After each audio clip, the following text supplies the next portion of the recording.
বিদেশে চাকরির নামে পাচার হলে কি করবেন? পাচারের আধুনিক রূপ রয়েছে। মূল আলোচনায় ঢোকার আগে আমাদের একটু ভুল ধারণা ভাঙা দরকার। আমরা মনে করি কাউকে শিকল দিয়ে বেঁধে ট্রাকে করে অন্য দেশে নিয়ে যার, কিন্তু একজন আইনজীবী হিসেবে আমি আপনাদের বলছি আধুনিক বিশ্বে পাচারের রূপ বদলে গেছে। আপনি যখন বৈধ পাসপোর্ট আর ভিসা নিয়ে বিদেশে নামলেন, কিন্তু নামার পর আপনার সাথে নিচের 3টি ঘটনা ঘটল, তবেই আপনি নিশ্চিত জানবেন আপনি পাচারের শিকার। পাসপোর্ট কেড়ে নেওয়া।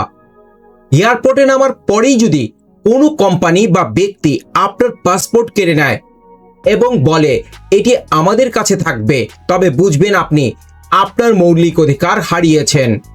পাসপোর্ট আপনার রাষ্ট্রীয় পরিচয়, এটি আপনার কাছে থাকার কথা। 2. কাজের ভিন্নতা। আপনাকে বলা হয়েছিল আপনি এসি রুমে বসে ডাটা এন্ট্রি কাজ করবেন, কিন্তু আপনাকে দিয়ে করানো হচ্ছে কায়িক শ্রম বা কোনো অপরাধমূলক কাজ। 3. চলাচলে বাধা বা বেতনহীনতা। যদি আপনাকে কোনো ক্যাম্পে বা ঘরে আটকে রাখা হয় এবং মাসের পর মাস বেতন না দিয়ে শ্রম দিতে বাধ্য করা হয়, আইনের ভাষায় একে বলা হয় ফোর্স লেবার বা জোরপূর্বক শ্রম আদায়, যা মানব পাচারের একটি অবিচ্ছেদ্য অংশ।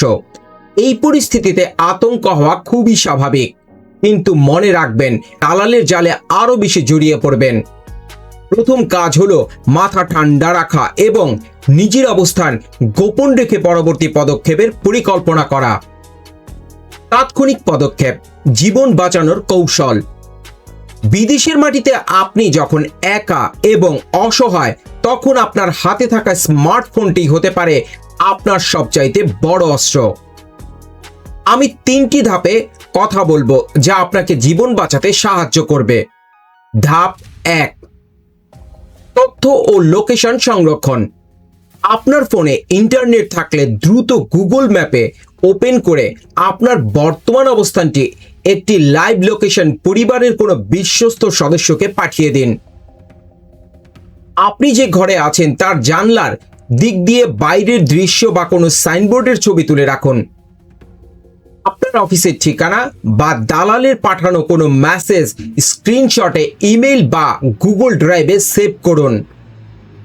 ধাপ 2, যোগাযোগ।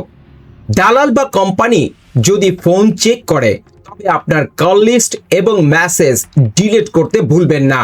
পরিবারের কাউকে বলুন বাংলাদেশ প্রবাসী কল্যাণ ও বৈদেশিক কর্মসংস্থান মন্ত্রণালয় বিএমইটি এ আপনার পাসপোর্টের একটি কপি নিয়ে যোগাযোগ করতে। ধাপ 3, দূতাবাসের সাথে যোগাযোগ, সবচাইতে গুরুত্বপূর্ণ। মনে রাখবেন বিদেশের মাটিতে আপনার অভিভাবক হলো বাংলাদেশ দূতাবাস বা কনসুলেট। অনেকে মনে করে পাসপোর্ট না থাকলে দূতাবাস সাহায্য করবে না, এটি সম্পূর্ণ ভুল। আপনার পাসপোর্ট বা ভিসার যদি ছবি আপনার ফোনে থাকে, তবে সেই দূতাবাস আপনাকে আইনি সুরক্ষা দিতে পারবে। প্রয়োজনে টয়লেটে গিয়ে বা রাতে সবাই যখন ঘুমিয়ে থাকে তখন দূতাবাসের হেল্পলাইনে কল দিন। তাদের কাছে পরিষ্কার করে বলুন আপনাকে আটকে রাখা হয়েছে এবং আপনি দেশে ফিরতে চান। আমি আপনাদের একটি বাস্তব গল্প দেই যা আমাদের অনেকের চোখ খুলে দেবে। আমাদের ক্লায়েন্ট রহিম, 14 নাম। কথা ভাবুন, রহিম কুয়েতে ছিল ড্রাইভার হিসেবে, অনেক স্বপ্ন নিয়ে, কিন্তু সেখানে নামার সাথে সাথে তার পাসপোর্টটা কেড়ে নেওয়া হয় এবং তাকে মরুভূমির মাঝখানে এক নির্জন এলাকায় উট চড়াতে পাঠানো হলো।